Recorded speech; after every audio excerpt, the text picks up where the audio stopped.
So here we are again. Hi, hello everyone, and welcome to another Saturday live stream.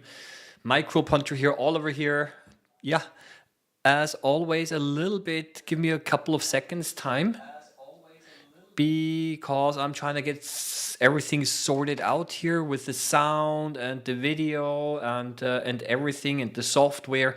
But I think it seems to be working, and here we are again. Okay, good news, people. Good news. The slime mold is growing. Well, not this one over here, but this one is. So today I'm going to talk a little bit about slime mold, and we're going to do a little bit of slime mold microscopy. I'm going to also explain to you a little bit the background information here. And because I was so worried today in the morning that it's not going to work, I also prepared some other slides to do some staining at least, and to show you how to do a heat fixing and staining simply as a backup, so to say, in case it doesn't work. But actually it does work. So that's good news. What we're going to do today is the following. As always, the first couple of minutes I usually spend just saying hello all across the world until more and more people join in. If you don't know the format yet, usually for the first hour I'll be doing a little bit of microscopy. I'll be trying to answer some questions. Especially if they're on topic. If they're off topic, the microscopy questions, I'm going to answer them later, okay? So every now and then I'm going to pause a little bit, and I'm going to read a little bit the comments here, and I hope that I'm not overlooking any of these questions. So feel free to ask questions. So hello from all over the world again, from Vietnam, from Northern Germany, from the Netherlands, Belgium, again Netherlands, United States, pretty cool. All Finland, England. I'm kind of happy that because I know that some of you are joining from all, I don't know, where the time is not very convenient for you. Yeah. So I'm still very happy that you were able to join in. Okay. So and there are already the first questions, basically about the slime mold. I'll explain everything. First question: where did you get it? Where did I get the slime mold? I bought it. I paid around 6 or 7 euros for it. Etsy is the online platform, but you can also buy it over Amazon. But I got the cheapest version, and I'm going to explain to you now. I'm going to start at the very basics now to explain to you what I've done, and I'm also going to explain why this one over here did not work, and I know the reason. Okay, and we're going to put it, of course, under the microscope as well. So where am I going to start? So basically slime molds are quite interesting, and I've basically decided to take the shortcut, and I decided to simply to buy a slime mold. Right? You can buy them for. Why can you buy them? Because there are folks out there who like growing them as a hobby, for school projects, for children, for us, because we want to put it under the microscope. And I've never tried this before, so I basically instead of looking for slime molds on the outside, I decided, okay, I'm just going to buy one. And basically I got a letter a few days ago, and this is how it came. So there was in the letter. In the envelope, so to say, not a letter. In the envelope, there was simply a little piece of this plastic bag, and there were two of these pieces in there of paper. And this yellow stuff that you see here, that is the sclerosium, as they call it, of the slime mold. Sclerosium is basically a dry form, as it's dry, and it basically came like this, and then you have to get it back to life, and this is what I have done. So what are even slime molds? So I've got over here a life cycle, and then I'm going to show you also what I have done, and we're going to have a closer look at this here. Okay, so every now and then I'm just reading a little bit the comments over here. Okay, yeah, there are still some people who joined in. Yeah, so unfortunately, I don't know which species it is. I'd have to check again on the web page. So what are slime molds? Slime molds are not molds, so they're not fungi. They're a category on their own, but essentially they're quite interesting because they're an interesting between single and multicellular. And I want to show you over here, there are these single-celled amoebae, and they're moving around, and I'm going to show you a video of this, right? I made a time lapse, but I hope that we're also able to see it live. And what they do is they're able to fuse together, and then they have this gigantic mass called a plasmodium. And the funny thing, not funny, the interesting thing is that actually these are not separate cells anymore, but actually it's one gigantic mass with many individual nuclei. Normally, what we have is we have one cell has a nucleus, but what we have is a complete mass of fused cells, so to say, with countless nuclei. And this plasmodium is able to move and crawl along the dish, and we see it over here. I'm going to show you also under the stereo microscope. And when the conditions are right, basically they will develop so-called sporangia. Almost a little bit similar to fungi, and that's why maybe they're called slime molds. And then they release spores, and out of these spores you have again those amoeboid cells, and then the whole cycle repeats. Yeah, and from the plasmodium, if it dries out, it's able to form this form that you're able to buy. Yeah, this one over here. Yeah, and then when that's the dry form, and then it's able to go back into a plasmodium. Yeah. And basically what you can do is it grows, and you have to feed it, and then you can basically transfer it to a new petri dish, and you can kind of keep it as long as you want it, so to say, or you can try to convert it back into a sclerosium here. And that's basically the life cycle. And what I have done is I tried to grow it, and the first try was a disaster. Okay, it did not work, and I now know why, and that's what I'm going to share some of the tips. And this one actually seems to work. Okay, so it's quite nice. And what do they feed on? You can feed it with these are oats. They like to eat oats, and that's what you have to give them. And later on, I'm going to give them also something to eat here. Okay, so I'm going to do now again the following. I'm going to interrupt myself. And I'm going to quickly read again if there are any questions. So, yes, it's great to see me again. Okay, good morning from the Philippines. Okay, it's a perfect subject, somebody says here. Okay, I actually have a slime mold culture kit in my shopping basket on eBay. Ah, yes. Okay, that's good. Hi, hello from Ireland, from London, from Montreal in Canada, Connecticut, United States, California, Germany. Okay, the infamous blob. Yes, some people also call it the blob. Yeah, and from Texas, Georgia. I love this. All over the place. Spain, London, UK. Okay. Okay. Yeah, if you have any questions for me, then please do indicate, say, at Microbehunter or at Oliver, so it's easier for me to actually find the comments. Yeah. And if there are any off-topic questions, I'm just going to skip over them. Yeah. If I understand correctly, the plasmodium has nuclei from different individuals. Basically, the fusion is actually the sexual reproduction, and then it must be from different individuals. Otherwise, it wouldn't make a lot of sense, because the idea really is that you're combining the DNA of different individuals together. I mean, that's the whole point of sexual reproduction, right? So I guess they must also have some sort of different mating types here. Yeah. Can we try to bait one with an oat grain in many spots in the forest? Wait a few days and look to find if one got a bait. I never tried that. So basically, if you try to put some of the oats out there, you got to be careful a little bit, because these things, the bacteria will take over. And I'm going to show you. Where did you buy the mold? There is this web page. I mean, first of all, I simply Googled it. You can buy it on Amazon, but I found a cheap one on Etsy. This is also an online platform, and it was sent to me from Germany, because I'm living also in Central Europe, in Austria. So I chose a place where the mail delivery wouldn't take so long.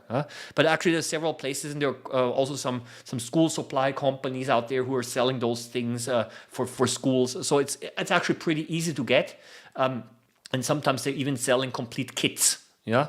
Okay. So I'm skipping ahead. Yeah.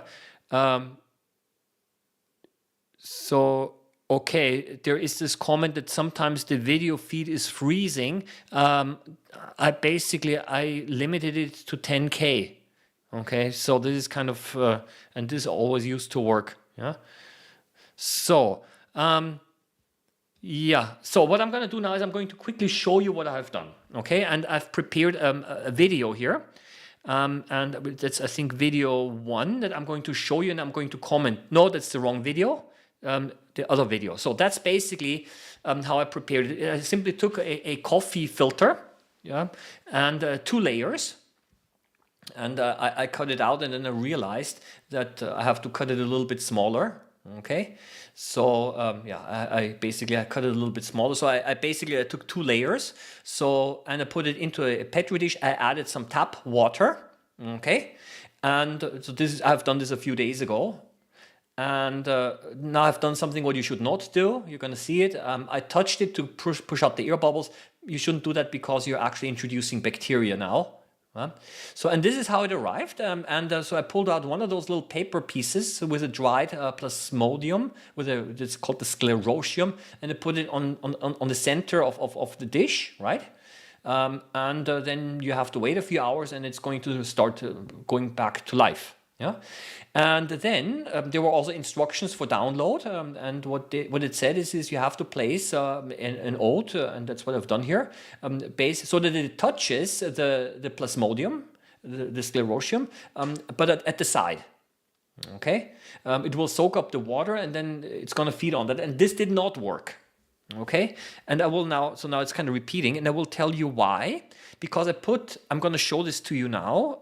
Where is this? The desk view. So I'm going to show you what the problem is. Okay, actually, I thought this whole thing really went strange and did not look the way it lost its color completely, and it looks like this. And that's not the way it's supposed to look like. Okay, it's also smelling a little bit bad. And I said, this is not the way it's supposed to look like. It was yellow before. It seemed to work, and actually it smells really bad, right? And where's the oat? I removed the oat again because I discovered something. I discovered that the whole thing is now full of bacteria. It was completely overgrown with bacteria. So essentially, when I placed the oat on there, then it takes some time for the slime mold to become reactivated, but the bacteria also, which are around, also feed on the oat, and they grew faster than the slime mold, and now the whole thing is almost completely bacteria. Okay, so this is not the way it's supposed to look like. And what I've done, therefore, I took a little bit of this and I put it under the microscope, and you know what, we can do this as well.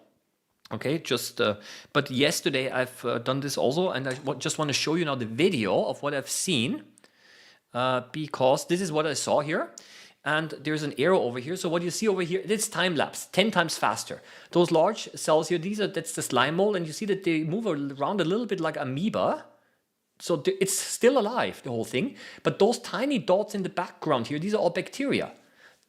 Far too many bacteria. So I think that essentially those bacteria kind of disturb the whole thing a little bit, because those slime mold cells, they actually communicate with each other by sending out chemical signals. And I can imagine that's a little bit my hypothesis, that maybe all of those bacteria kind of are harming this chemical communication. I'm just guessing now, okay?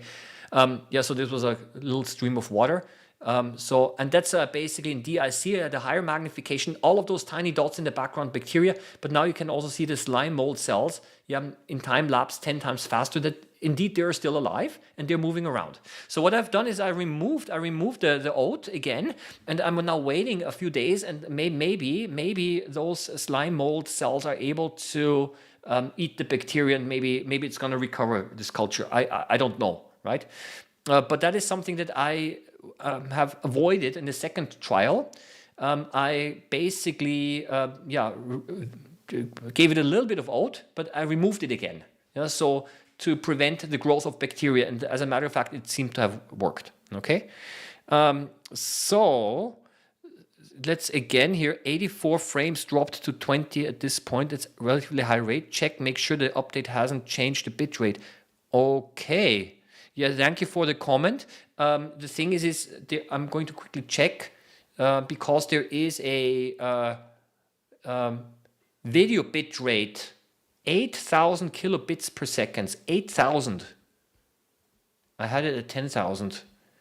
It's interesting. Yeah, I don't know what the reason is, but I heard that sometimes the video is kind of interrupting. Yeah. Okay, so what I'm going to do is the following. Let's go back again here. That's the desk view. So here, so that's basically the thing. And because I've made the video that you've just seen, yeah, some time ago, I'm going to put this here also under the microscope. But no. I first want to show you the way it should look like. Because this one over here, look, stayed yellow. And maybe you can actually see here on the side that the slime mold is now starting to spread and starting to travel around. And I'm going to put this now under my stereo microscope so that you see how this actually looks like under the stereo microscope. Where is it? Here we go. I'm going to take away the arrow again. Here, this arrow. Yeah, I cannot put the arrow away. Yes, I can. Here it is. So let's have a look now. And here it is. I have to focus again. Let me find the right look. And yeah, compared to 1 hour ago, it did spread. Yeah, so that's the way it's supposed to look like, right? So what you have here is where's this here? Here, that's of course the paper, and now it's starting to travel, yeah, and spread around, and it's trying to now find some food. So what we have here is these individual cells who have now basically are starting to behave like one organism. It's pretty interesting. Yeah, and it's kind of searching for food now. Yeah, and this is the reason why I got it to work now is because I did not overfeed it, and I immediately removed the oat again here on the other side as well. It's not typical slime mold. Okay, appearance over here. Yeah, again it's starting to spread. Yeah, and it's searching for food. So what I'm going to do now is because apparently the cells have now sufficiently recovered from its dry state. What I'm going to do is I'm going to add a small piece of food here, and we're going to see what happens over the next couple of days. I'll keep on watching this. Maybe if there's something interesting happening, I'll pick up on that topic next week again. Okay, so every now and then I'm looking, yeah. What would be the most aggressive or efficient organism to eat most of the bacteria? A lot of organisms eat bacteria, and I would say that, I don't know, I wouldn't say aggressive or so, but it's the numbers that count. If you've got a lot of paramecia around, then they're going to clean up a lot of bacteria. Or I've seen water fleas. Yeah, I'm making some videos. They are pretty efficient as well. So, but I would say it's probably the total number of organisms that counts here. So, but you see, this seems to be working. And what I'm going to do now is the following. I'll go back here now to the desk view. Okay, I'm going to take a small oat here, and I'm going to remove it again when here now you see it. I'm going to remove it again later because once it's been digested by the slime mold, you have to remove it because otherwise it's going to how do you say get moldy. Yeah. So. And it's going to absorb. What's important is there is not allowed to be any standing water. Okay, so no standing water. That's really important. So, and I think maybe I'm going to leave it overnight, and we're going to see what happens tomorrow, because ideally it should actually start eating it up. Okay, so but this is a microscopy channel. Don't worry, I did not forget about that.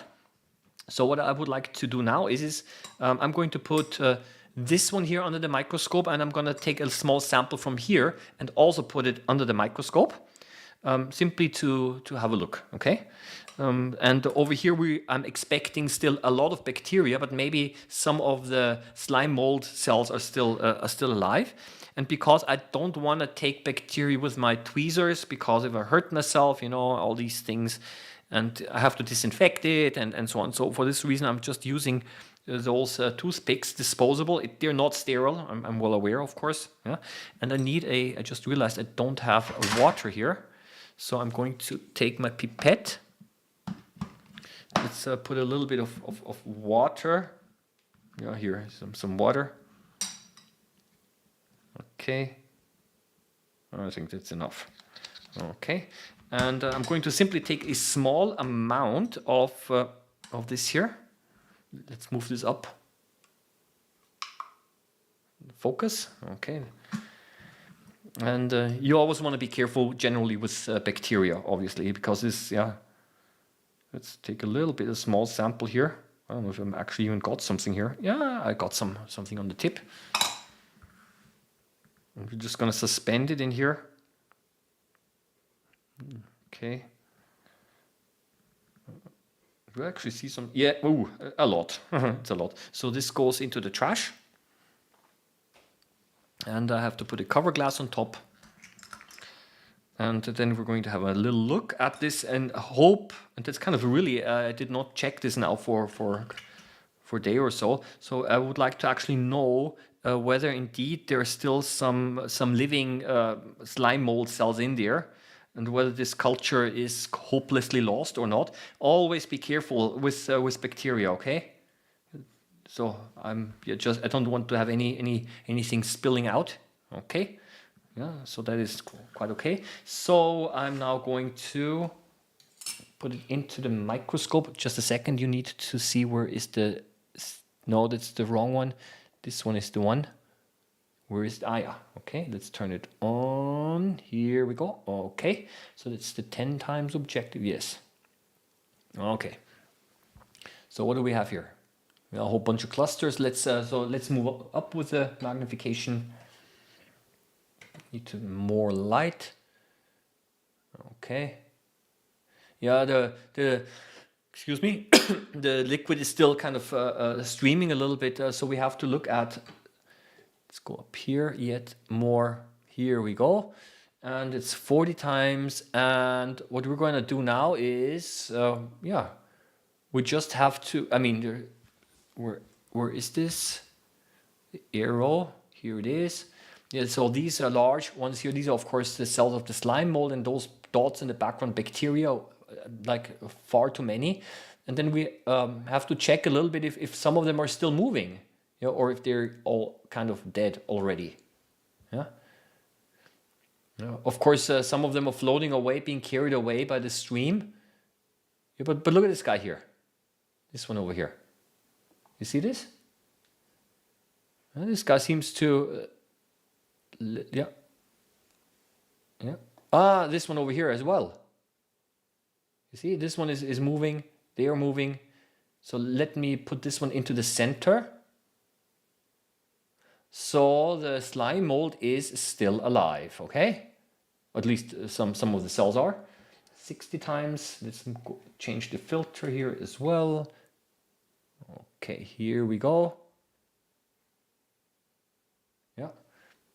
And look, let's have a look at those two cells here. You see there is, yeah, they're moving around, feeding off the bacteria. But yeah, somehow they have not formed yet a plasmodium, right? They have not fused together and formed this mass of cells. Yeah. So this is kind of yeah, something that I suppose didn't work because somehow the bacteria are way too many of them. Yeah. So the question is the following. Let me go through the whole thing here. There are a couple of questions and comments. I forgot where I left off. Hello from Sydney, bitrate. So Lawrence asks, so amoeba are many cells? Is that why each cell moves in a different direction? Well, one amoeba, well, that's a little, the thing is that these are, I mean, they don't count. They're called Myxomycetes. In German, Myxomyceten. I don't even know how to pronounce it in English. These are slime molds, and they're moving in an amoeboid motion, right? And they are indeed separate cells here. But when they fuse together and when they form this sporangium to make spores, then they behave a little bit like a multicellular organism. And that's this fascinating thing about these guys here, because it's kind of like an in-between. They're single-celled actually, but they're able to communicate with each other in such a way that they're able to form spores, and in these cases they behave a little bit like multicellular organisms. So that's actually why they're kind of studied. Yeah. So that is yeah. I'm wondering if you know a free open resource microscopy website full of videos of organisms. Basically, you can download the videos on your computer. Not that I know of. Okay. So, but I mean, let's put this way: on YouTube, you're able to find many channels, not many, several channels where people just upload videos of different organisms. Yeah, latency is much more than usual over here as well. Oh, that's interesting. Okay.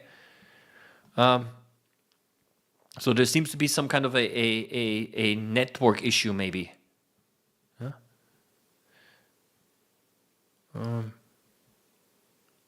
Strange. Okay. Okay, let me go down here. I'm just reading the comments. Is this a double feature? Will you be broadcasting again tomorrow? No, tomorrow I won't be broadcasting. But if you're interested, the video will be available, and I'll see, and I might pick up on that topic definitely in a separate video that I'll be publishing, right? Maybe again next week then. Yeah. So I'm going to collect some sand tomorrow for microscopy. Any tips for viewing sand grains? Yes, I have some tips, and I'm going to explain to them later to you. Okay, because it's a little bit, yeah. Do slime mold cells or amoeba cells have special structures to move around? What they have is inside them they have so-called microtubules. These are protein fibers that are able to slide against each other, and this way they're able to move. Yeah, so yes, they have those sliding protein fibers in them called microtubules. Yeah, and these structures, when they are sliding against each other, they push part of the cell out, and that's how they are able to move. Yeah. Okay. Okay. Yes. Yes. Okay. So what I'm going to do now is, so this basically, that is this culture that was overgrown with bacteria, right? And as you can see, too many bacteria in the background, and yeah. Obviously an issue. So, and what I would like to do now is I would like to now go back to the other one. Let's quickly have a look at this one under the microscope, again under the stereo. And then I've not looked at this yet. Using the compound microscope. Okay. So that's basically here. That's the white thing here. That's the oat, right? Here is the slime mold. And what we should expect, and this thing is really growing, honestly. Just 1 hour ago, it was much smaller. So this is actually really moving. We're going to see if actually maybe by the end of the live stream, it has grown yet more. Okay, I don't know. But what we have here is it should actually be now flowing over to the oat and starting eating it up. And I'm going to also remove it then later, again, maybe tomorrow, to prevent the whole thing from turning bad. But what I would like to do is I would like to take a sample from here, or maybe from here in the middle, maybe, I don't know, and put that under the microscope and have a look at how that looks like. Yeah, look here is another one. Yeah, so let's try that. Okay. You know what? I'm going to take another. Yeah, and of course, if it starts to dry out, you always have to add a little bit more water. So I'm going to do the following. I'm just going to pick up now. Just a second. You'll be able to see that. Yeah, from here. So that is the toothpick. So let me see if I can do that. I don't know. I think I actually got some. Okay. And I'm going to now switch over to the desk view again. Here we go. Let's refocus and let's put this tiny little thing here. Okay, I need to add water. A bit of water. Okay. And let's suspend it. And that's maybe a little too little bit water. A bit more maybe. Didn't catch any. Okay, So, and let's have a look, okay? I've never, oh, it's out of focus. Here we go, right? So, yeah, you barely see anything, but there was something on here. So let's try it. I'm going to close the lid over here again. And tip goes away. I mean, it's why can they not make clean cover glasses? Okay. So so that is now the functional slime mold, but I don't know what to expect because I have not tried this specimen yet either. And let's give it a try. So I need to switch to the scope view. Here we go. It's too dark. Oh, okay. Some air bubble. Let's go up with the magnification. Maybe I didn't get enough. What is all of this stuff here? Are these the cells? I have no idea. The problem is, it must be, I guess. But it looks so different. You know what I'm gonna try? I'm gonna try to get a little bit more because this is not very, maybe not very satisfactory. Let me see, or maybe I'm focusing on the wrong area. Not happy with that result because this is not very characteristic of anything. So I'm going to take I'm going to try it again. Okay, so not to worry, but that is kind of the demonstration effect that we sometimes have. So where is the desk view? Here we go. I'm going to try it again.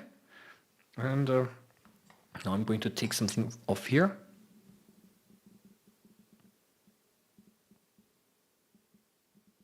I don't see anything.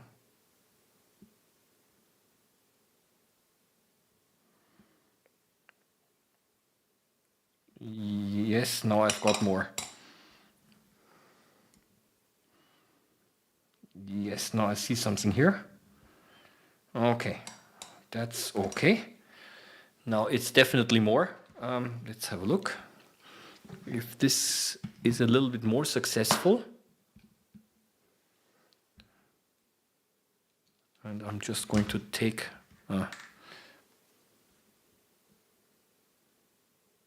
suspend it a little bit because if it's clustered together like this, you might not be able to see the individual cells if these actually still are individual cells. And again, a cover glass.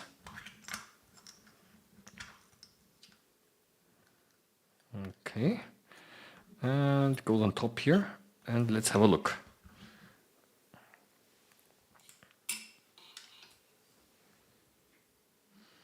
So,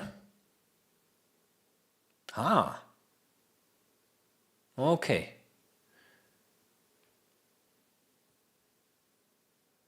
So that is basically how it looks like. Interesting. Okay, they look fairly round. But they do not like that they're moving a lot. Yeah, that's also interesting. So maybe because I took it from the center of the paper and not from the side. Yeah, but in any case, the individual cells are quite well visible here. Let's go up a little bit more. Okay. Yeah, also quite a few bacteria here in the background. Look, it's kind of streaming now. But those round structures here, these are the cells. Yeah, but yeah, maybe those here are not quite moving yet. Yeah, I don't see them move actually. That's interesting. Yeah. So let me quickly have a look again. So there is nothing for me.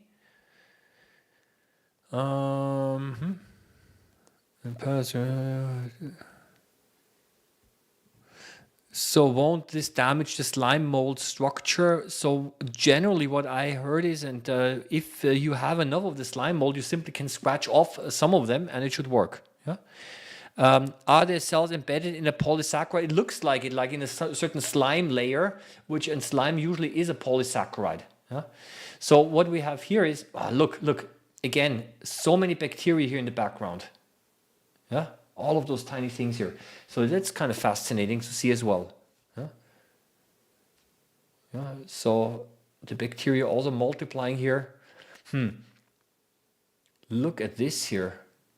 This is also bacteria, possibly those rod-shaped bacteria here. Yeah. So one has to be evidently a little bit careful that one does not, overfeed them. So yeah. So that is again how it looks like. I wonder if I should not take also a sample from the side here. I'll try this as well. Let me put this away. So I've taken now a sample from the center where there were basically the cells are probably not moving as much. And now I'm going to try to take a sample from those cells that are actually spreading. Let me put this again. I need to go to the stereo view. So where is this? Yeah, here. Yeah, they're moving. Let me take the arrow away. So I'm gonna try to take something from over here, okay? Because before that I took something from the center, but these cells here appear to be moving, obviously. So maybe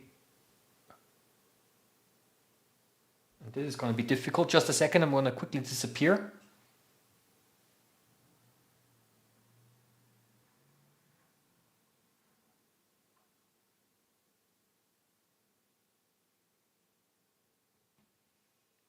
Okay, I'm back. So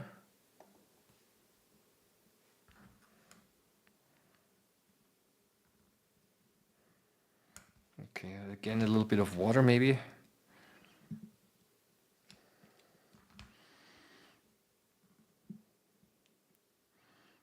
I got it. I hope I got it off.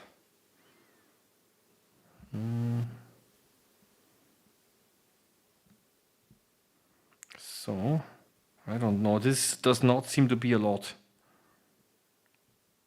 Okay. So I don't know if we were able to find something here.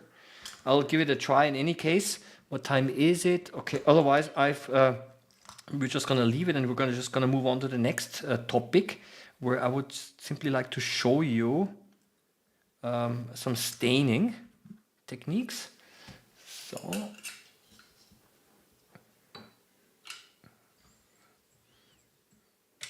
So where is the scope view again? I wonder if I have enough. Look, this is not dense enough. Let's see.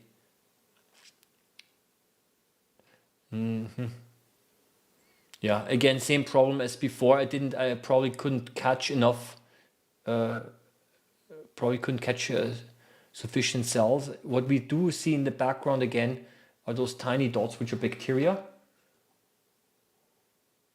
So I'm in the correct focus level, but I think maybe the blob is still sticking on the tip of the of the toothpick. Yeah. Maybe this one over here. I don't think so. Yeah. But actually, honestly, now I really want to know. Actually, I do want to know. So I'm going to try it again. Okay? I'm going to try it again. I'm going to try to pick from the stereo. Here we go. Let me see if I'm able to grab this here on the side.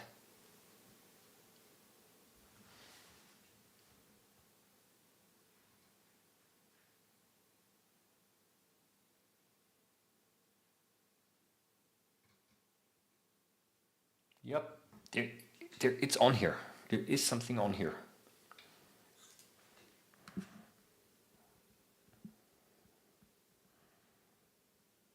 I have something on here as well. Just a second, the desk view. So I did put something on here as well. So I'm going to use very little water now.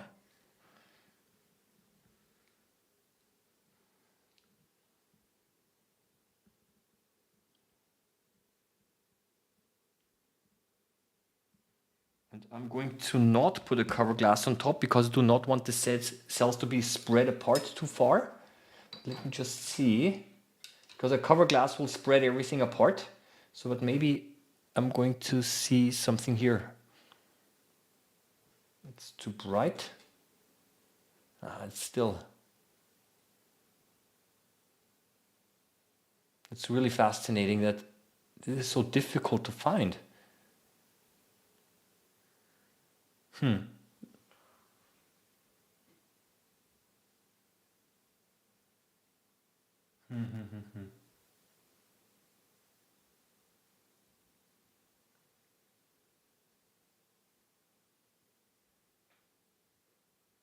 Yeah, honestly, I think what I'm going to do is the following. I'm going to wait a little bit for the cells to grow a little bit more, and then I'll put some of this stuff under the microscope. But I do not want to scratch away all of the cells here on the side. What I do have to do now is maybe add a little bit of water here on the side.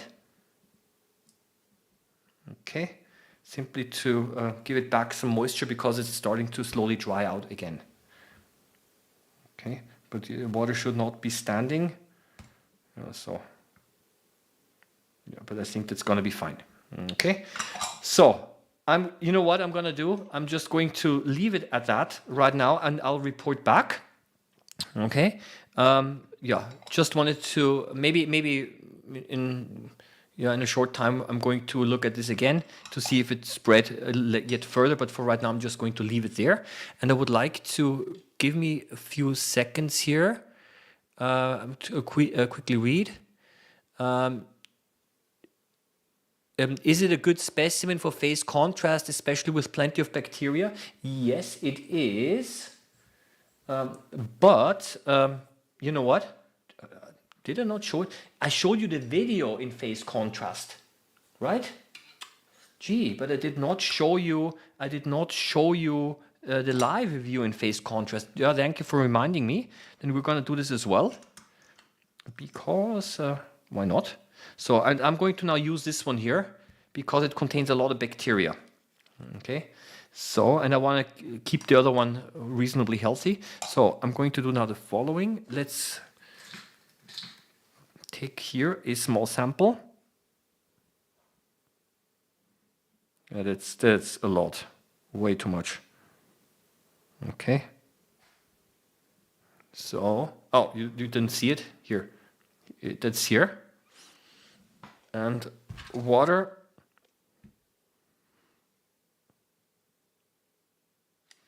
Very little water is necessary, very little, otherwise the cover glass is going to float on top. And I'm going to really make sure it's a very thin layer. So let's close this here again. And let's have a look at this under phase contrast. Okay, this smells not very nicely. So this is actually a sign that something might be going on a little bit wrong here. Yeah, so that's how it looks like. Okay, so this is what we've already seen before, but I did not have a look yet under phase contrast. So let's do this. So I have to change this. I've got my phase contrast objective. I have now this. You have to open this up. I have to turn up the light. I have to switch off the arrow. I have to move out the filter to make it a little bit brighter. Yeah, so this is, and I need to focus. Okay. So this is basically now the bad sample with too many bacteria, yeah, under the microscope. But we still see that the individual cells are moving. So I'm just going to leave it, and I'm going to hope that the culture somehow recovers. Yeah. So this is, yeah. So again, all of those tiny dots in the background here, yeah, are bacteria, and those things here, that's the slime mold, and you can see that some of them are actually slowly moving like an amoeba. Yeah. So let me have a look here again at some of Let's have a look here.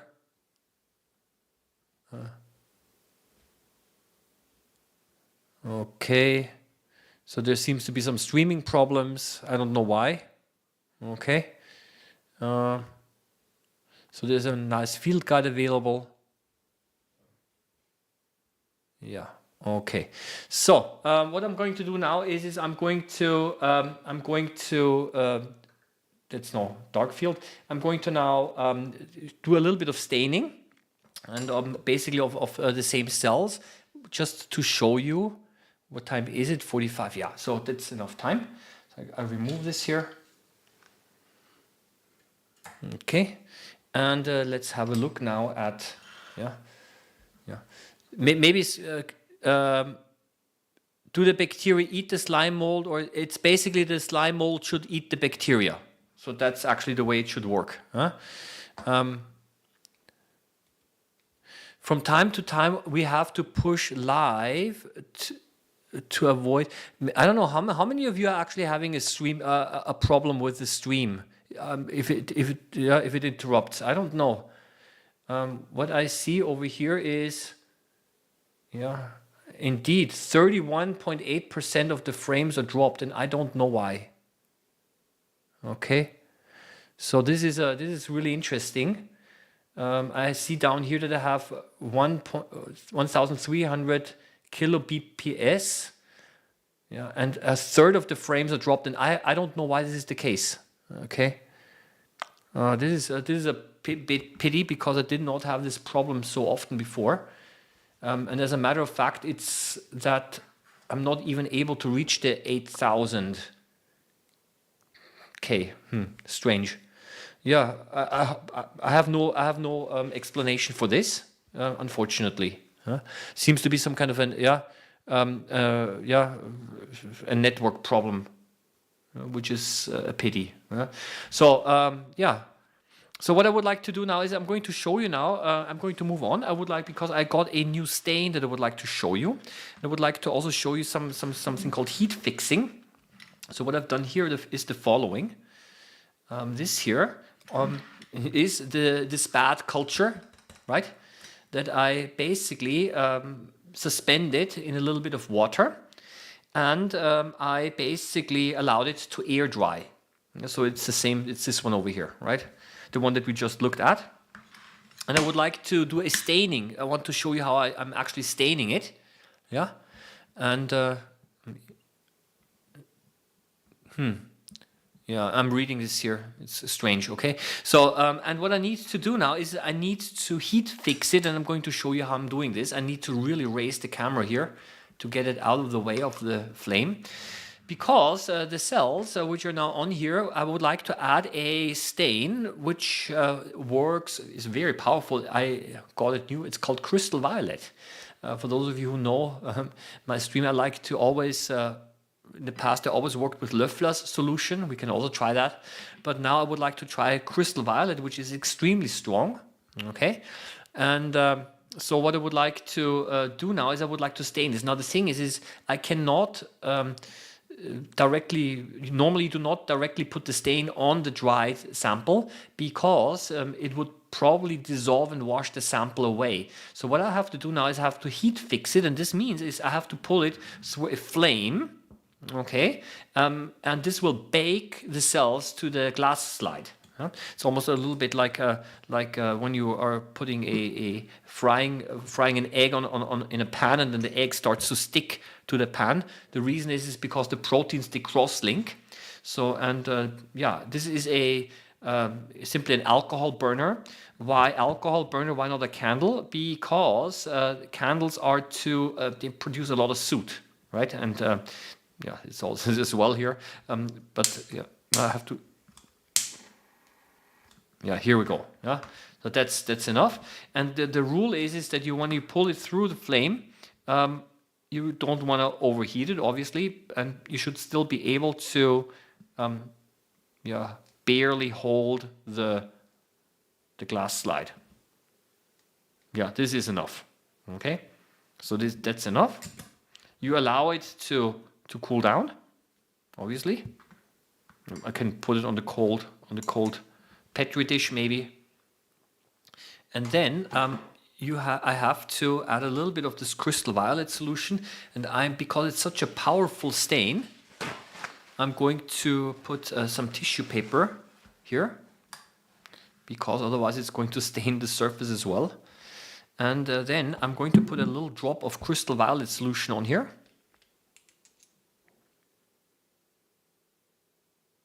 Okay, and you know what? Just here in the center. And this basically means that on the periphery it's not stained, and I'm doing that so that it's easier to compare the stained and the non-stained part. Yeah. So let me in the meantime, while we're waiting, let's have a look here. Again, it's a little bit of a pity. How does phase contrast work? Well, phase contrast is a pretty advanced technique. Nobel Prize was awarded for this invention, and it converts transparent specimens that have, like bacteria, that have a different refractive index than the surrounding into it makes them darker. Yeah, so that's because of the interference of light. So basically, there is a phase shift, pretty fancy, and then it cancels out those parts of the light that actually went through the bacterium. So it converts essentially transparent objects into objects that look darker than the surrounding medium. And that's how it's done. This is a fairly fancy process. Yeah? So I'm in Los Angeles, and my stream is only on slightly annoying. It's intermittently freezing. Okay. Audio is unaffected. No cover glass? No, not yet. Okay, the reason why why I'm not using a cover glass is because I'm going to wash this off. Okay, so staining is now completed. Yeah, and now I'm going to wash it off. And how do I do that? And I'm just going to use this here. That's my waste, so to say, container. And then you're using a little bit of water, and you simply rinse it off like this. Okay, it was on the bottom of the screen here. You get the idea, right? You get the idea. And this is a very powerful stain, and then we're ready to go. Yeah, so you can actually see that it has become quite blue already. So let's put this away. Normally we have to air dry it again. Yeah, I'm going to take a shortcut. I'm carefully inverting it to kind of normally you wouldn't do that. And without a cover glass now. Okay. You could add a cover glass, of course, if you wanted to, but just for looking at it, it also works without a cover glass. And you see that, part of it, maybe over here by holding it, see that part of it is stained and part of it is not stained. And we can now compare this a little bit. So that's why I did not put the crystal violet all over the place. So, and let's put it under the microscope again. Every now and then I'm checking the time. And the scope view again. And where is this? I have to put the phase contrast away. So, yep. So here we go. And I'm going up with the magnification. And yet up with the magnification. I remove the DIC filter so that we see it in bright field, and that's what we get. Yeah. So what we see is all of those dots here are the individual bacteria that have now been stained. And this 60 times. Now actually you should use a cover glass for clarity, but essentially what we can now see, all of those bacteria here, and I suppose that some of these big blobs here are actually the cells of the slime mold. Yeah. So that is essentially a very, very intense stain. Yeah. And now let's have a look. I want to go down a little bit here. Let's have a look now at the non-stained area. Where is that? Here, that is now the non-stained area. Yeah. I think you do see, a pretty big difference here. Yeah, so crystal violet is indeed one of those. Yeah. Look here. That's interesting here as well. These are where there is less of the stain. You can actually see here the slime mold cells are still visible, because maybe in other parts they were a little bit overstained. Yeah. So this is a little bit what does crystal violet stain? I did not research that. Is it if it is an acidic stain? Maybe some of you can research this. I think if I remember correctly, if I don't know if it's acidic or a basic stain. Usually, if it's an acidic stain, then it will stain basic parts of the cell. Yeah, but it is used also in gram staining of bacteria, and it seems to stain pretty much everything. Yeah. So it will, but I'm not quite sure which parts of the cell it reacts to specifically well. Yeah? So what one now wants to do is this is crystal violet. I would like to now try Löffler's solution, which is methylene blue. Okay, so I have to try the same thing again. Where is this?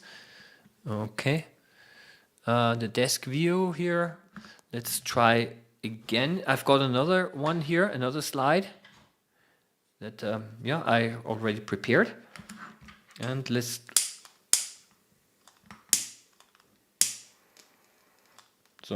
try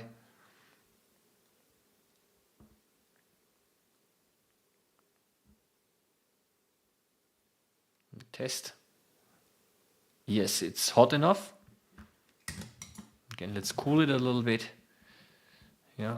So this was crystal violet, and now the other one, Löffler's solution, which is essentially methylene blue. And let's have a look here. Okay. Crystal violet is a common alkaline dye which stains nuclei with a deep purple color. Thank you very much. Because DNA is acidic. Okay, so it must stain the DNA. Let's do the same thing over here again. I'm going to add a drop here in the center. So that is now Löffler's solution, which is basically methylene blue with potassium hydroxide and alcohol. Yeah? So that's the one that I've been using so far.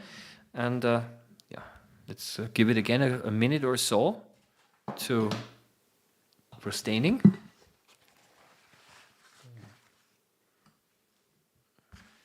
And then I'm going to rinse it off again.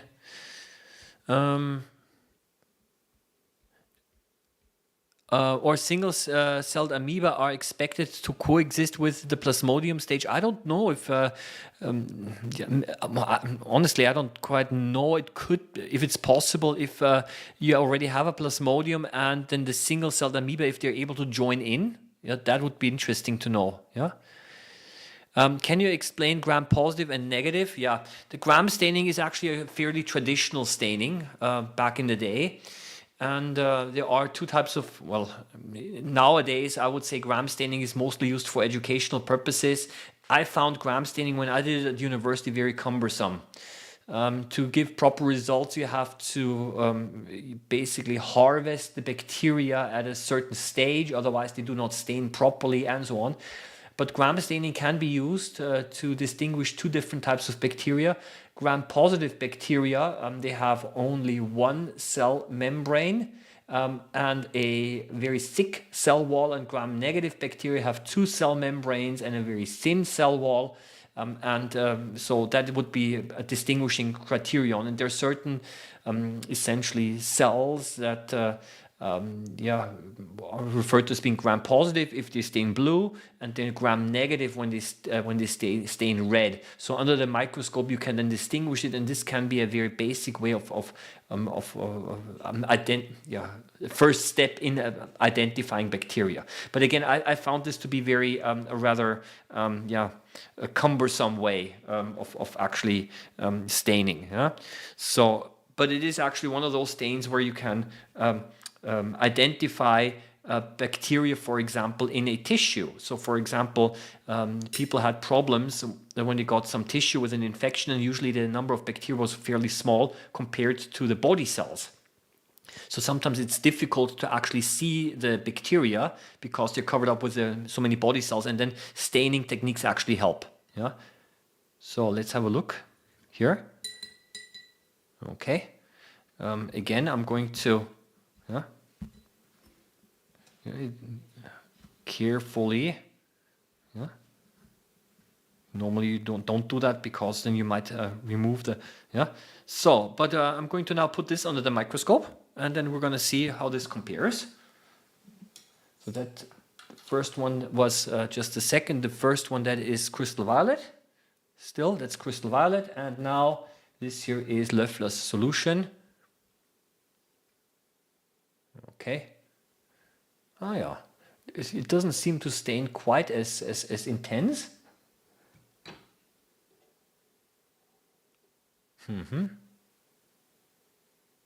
Yeah, and some parts are stained darker than others. It's also interesting. Yeah. Yeah. So, as a matter of fact, I think that maybe we were able to see actually more details here than with the crystal violet, because it doesn't seem to stain everything quite as dark. It's also, yeah. Yeah, for more biology lessons, the difference between cell wall and cell membrane. I have a general question. It's a general question for the community. I mean, you know that I'm a biology teacher. I'm doing also some quite advanced biology lessons in school for high school. I mean, is there anyone in the community who would like me to give some basic cell cytology, cell theory lessons, or then please, if this is something that is appreciated, then I could do that. Yeah. So this is something that So if I don't know what is how much biology most of you actually know, but if you would like to know basic cell biology, prokaryote, eukaryote, plant, animal, fungi, different cell organelles, what they do, and so on, and so on, and so on. If you want to know that, I could do, maybe, I don't know, maybe I'm going to do a separate live stream, which will be more of a biology lesson, a traditional biology lesson, if you want me to. Yeah. Absolutely no problem. It will be more like maybe less of a demonstration type, like what I'm doing right now, but more of a lecture type. Yeah. But I don't know if there's if there is a general interest in that, then absolutely no problem. Yeah. Yeah, nice fact. Crystal violet is also used as a textile and paper dye. Interestingly, I did a little bit of research. What I found out is that back in the day, in the 19th century, when people started to use microscopes and dyeing and stains, apparently the early microscopists actually talked to people who were actually making textiles. And they were testing out systematically different dyes and stains used for coloring textiles. Yeah. So, and that's how they simply tested them, and that's how they ended up with the different dyes. Yeah. Apparently it was determined simply empirically, where this by trial and error. Yeah. The use of iodine stain. Could you reveal starch? Iodine stain starch. Just a second. What do I have here? Iodine. Okay, yeah, thank you for the recommendation. Why not? Lecture type streams. You know what I might do? I don't know. Just for trial, maybe I'm just going to keep the regular Saturday streams like this, but I might add a lecture type, maybe a second one. Yeah, I mean, I do have, honestly, I already have online a whole bunch of biology videos. But it's of course always nice to have it a little bit interactive, you know. So what we're going to do now is because based due to common request, here I've got another one. Let's try this one now with iodine.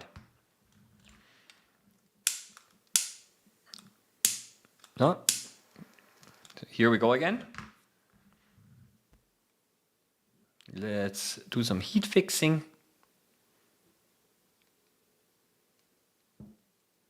Because if you don't heat fix it, you're going to wash off the cells, and that's also something that you don't want. Okay. Here we go. And I'm just waiting for this to cool, so I'm placing it on the cold Petri dish. Yeah. Because. So here we go. Next thing is you got to be careful with this stuff here because iodine is you don't want to get iodine on your. It's quite corrosive. So I'm just going to leave it in here again for a minute or so, and then I'm also going to wash it off, and then we're going to see if there is any starch present. Yeah. Maybe there is some starch present from the oat that was here before, or maybe some of the cells actually have some starch grains. I don't know. I really don't know. So we're just going to give it a try. So I'm going to rinse it off again.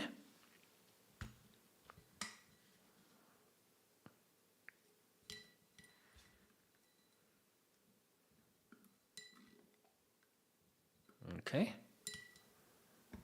And so here we go. I mean, I do see something dark on here already. Something that came off, but I don't know what it is. So let's put it also under the microscope. And and let's have a look. Okay, so that's basically. Oh yeah, I have to switch over scope. Way too bright. Well, yeah, sure, there is starch. Sure, certainly there is starch present here. Look at this. Uh-huh. Yep.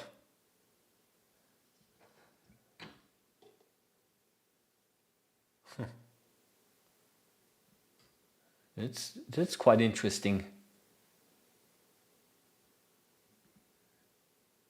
And yeah, so thank you for the suggestion. But if you just look carefully, if you're able to carefully look at some of those cells that are here, they do not seem to have the starch in them. So I don't know if this is not a little bit of the starch from the oat that are placed also on top of it, or if these are indeed some of the maybe some starch storage vacuoles. I don't know. Yeah, but in any case, starch was present. Yeah. So you know what I'm going to do? Yeah, you can create a poll for your question about more science. Thank you for the recommendation. You know what I'm gonna do to the community? I'm in my in this channel. There is the possibility for me to make a poll, right? So a question here, and if there is a general interest, I can do some cell biology lessons. But I'm just gonna tell you, a lesson is gonna be it's gonna be theory, right? So of course I'm gonna try to maybe add a little bit of visuals as well, but it will be mostly cell biology then, right? Which isn't bad because to understand the theoretical basis, of what you see isn't bad either, right? No, I don't have the Nile read yet. Sorry, Paul. The thing is what I would like to do, and this is, by the way, also a little bit my.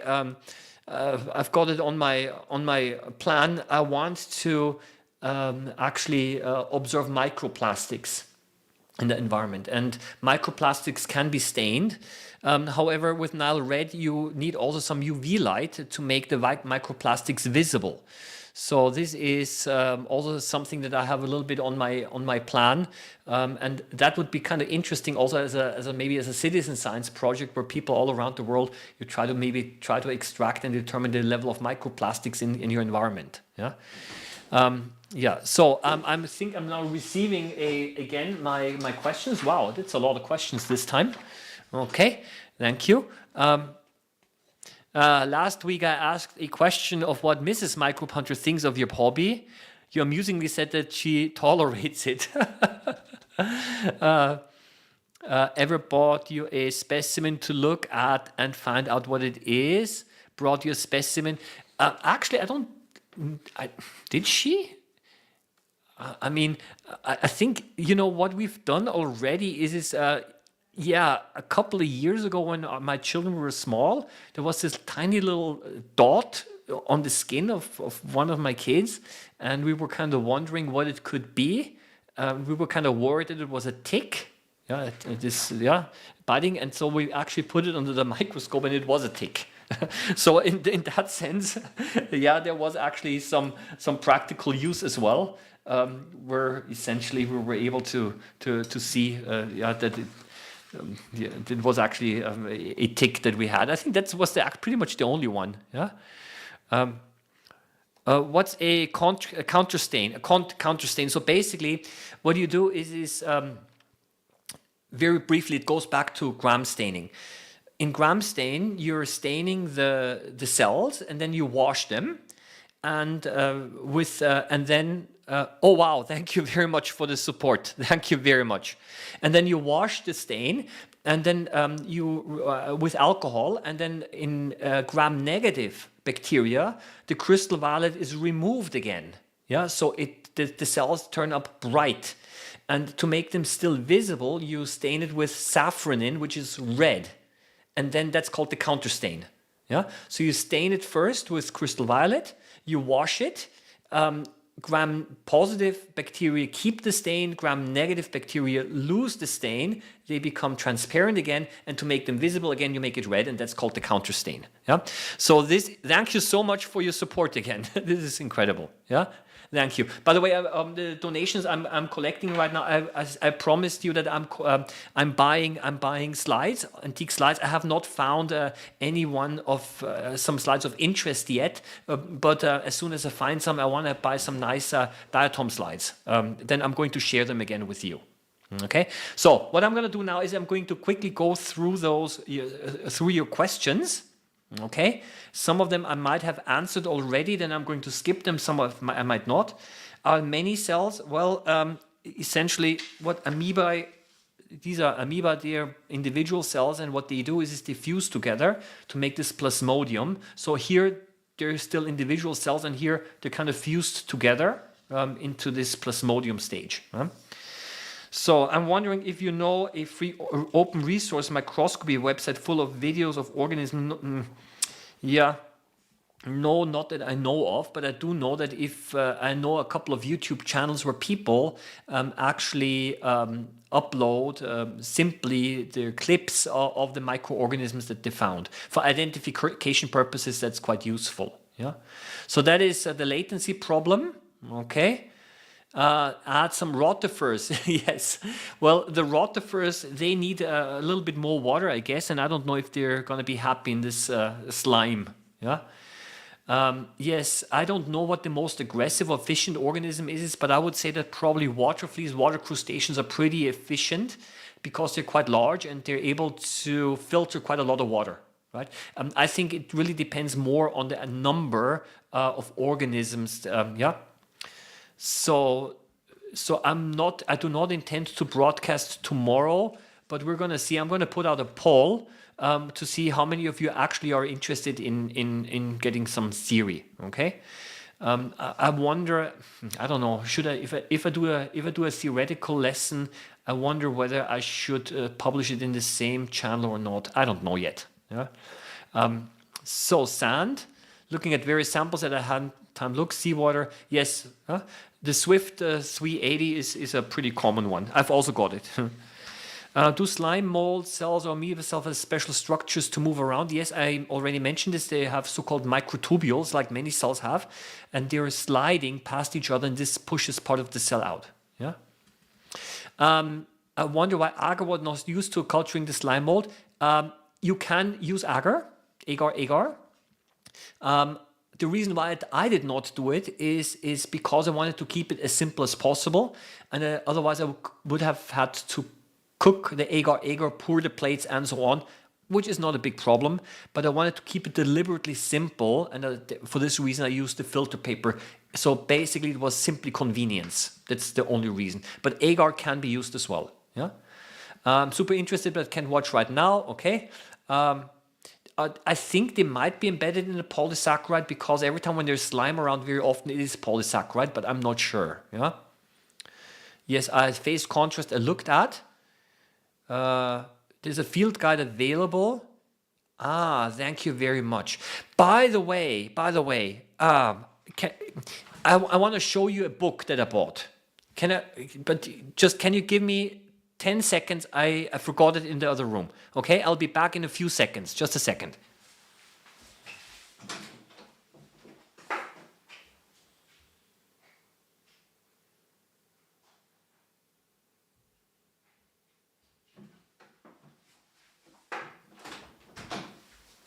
I am back. I'm back. There has been someone last week recommended a book, and I bought it.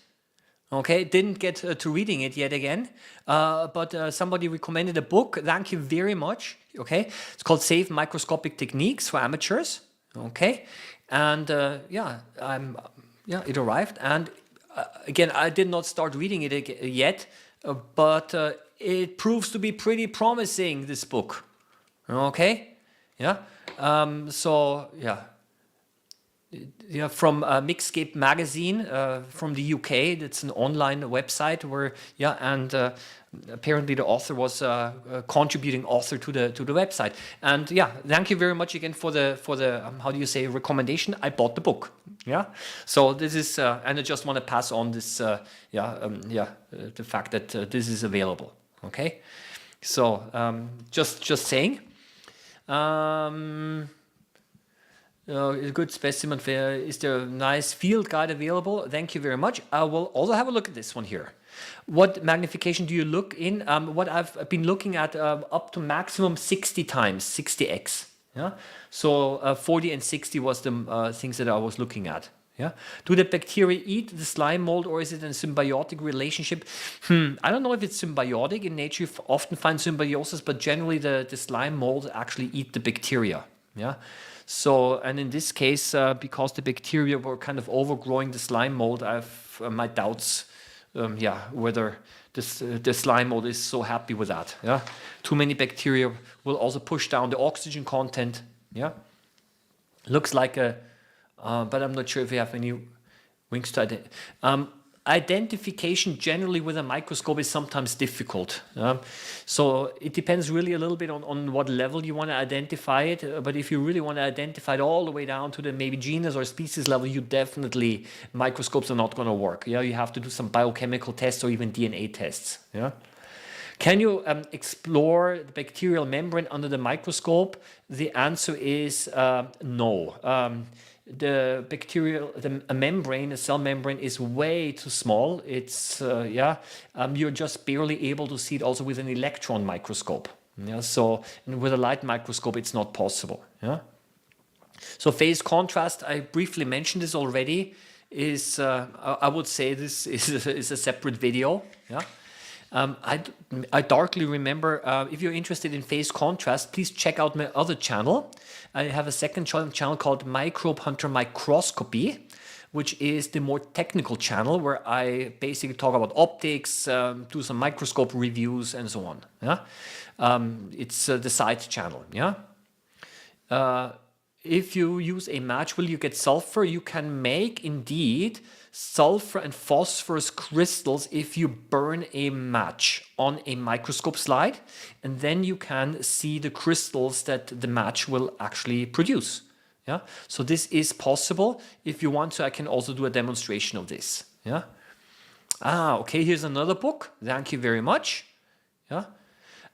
Crystal violet is, as we've just found out, as somebody researched, is an alkaline stain. So it will stain basically DNA and the nuclei because these are the acidic parts of a cell.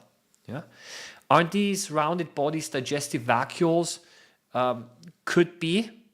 Sorry, I don't know sufficient about that. Yeah, yeah.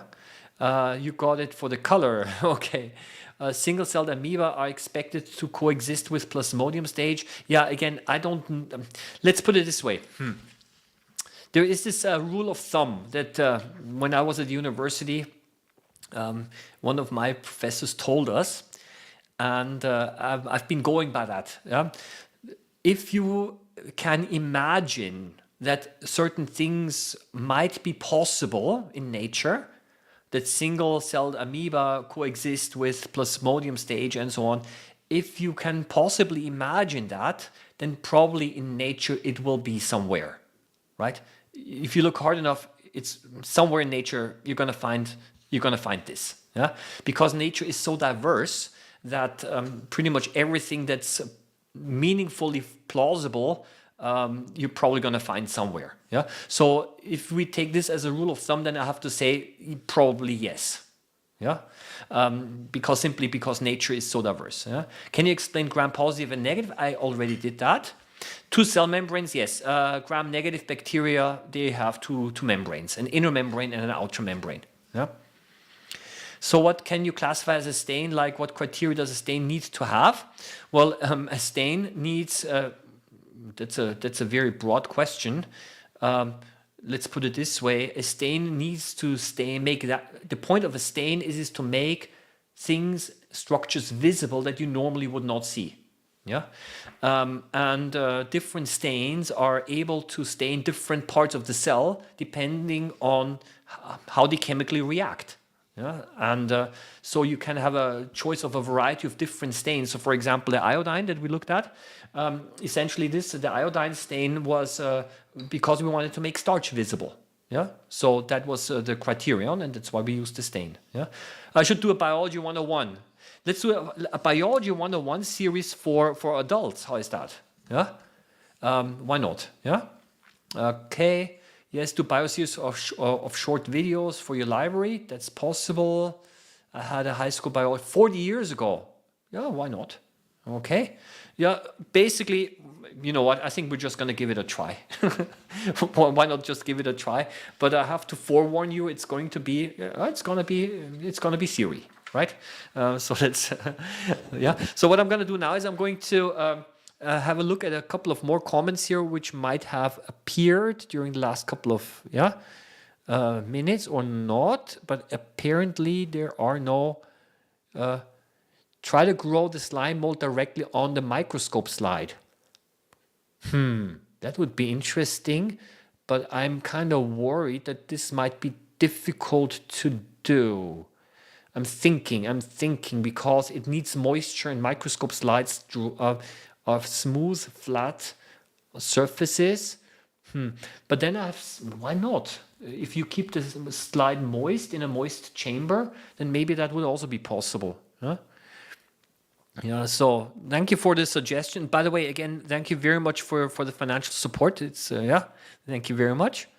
Okay. And I've missed your what's a counter stain? Okay, I think I've answered all of those questions. And you know what we're going to do now? Just for the fun of it, I'm going to now take the slime mold again, and let's have another look under the stereo microscope, and then I think we can call it a day again. And I hope that in the future the stream will not interrupt as much. Where is this?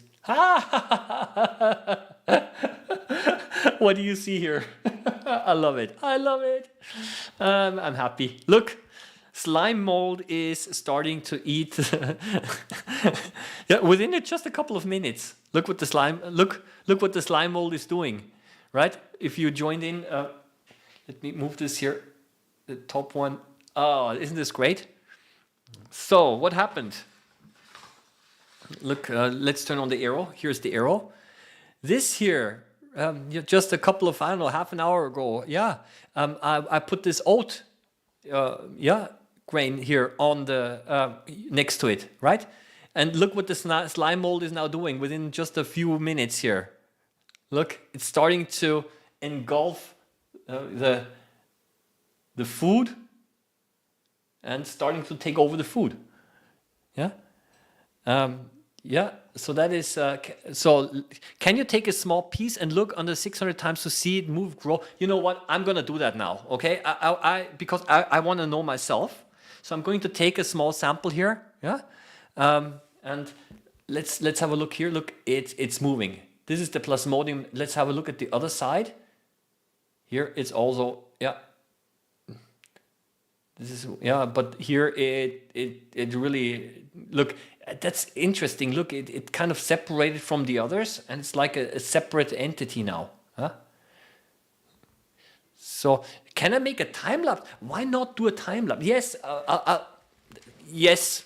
Short answer, yes. Yes, this will be a time lapse. It will be a time lapse. Yeah, but not now. Basically, after the stream, I'm going to make a time lapse of this. Okay, so let's take this away, and I don't know if let's take the arrow away. And I don't know if this is going to work or not. I'm going to try it. Just a second. I'm going to try to take a small sample.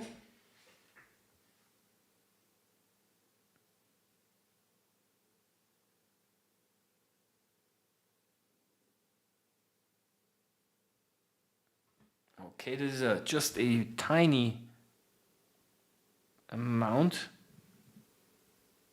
Okay, and desk view. So I smeared a tiny amount here. I'm actually quite happy that this. Yeah, this is definitely going to be a time lapse. You remember, I was not able to see the cells very well using, yeah. So I'm going to try it again now without a cover glass. Why without cover glass? Because the droplet should be, could this be one?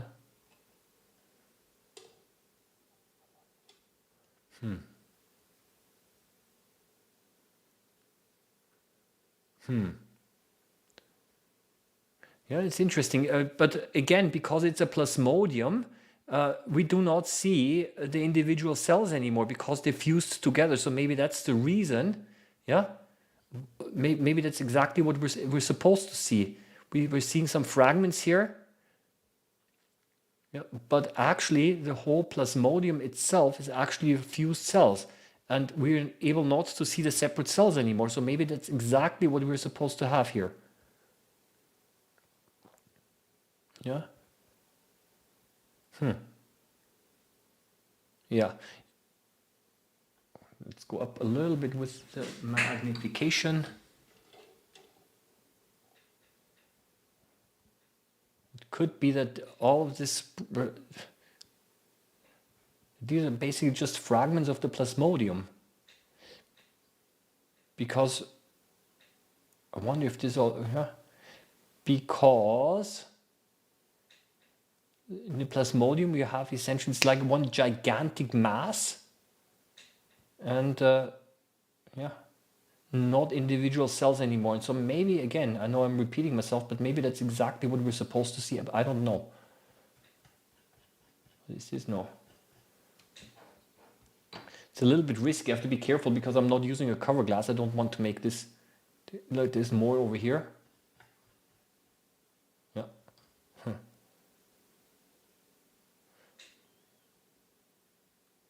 Okay, folks. Yeah. Yeah, this must be part of the slime mold, but it looks so extremely different. Yeah. Yeah. So yeah, so that could also be, yeah, maybe leave it at high magnification on a larger fragment. I could try to do that and then let's see if something happens. But again, I'm not quite sure. Yeah. What I will be doing is the following in any case. I'll be reporting back to you. This is definitely going to be something, a project that's probably going to keep us or keep me busy for a longer time. What is this here? Oh yeah, some kind of artifact. So, yeah, I put a cover glass on top now. And here, that's a fragment. And we go up here. But it does not seem to be moving.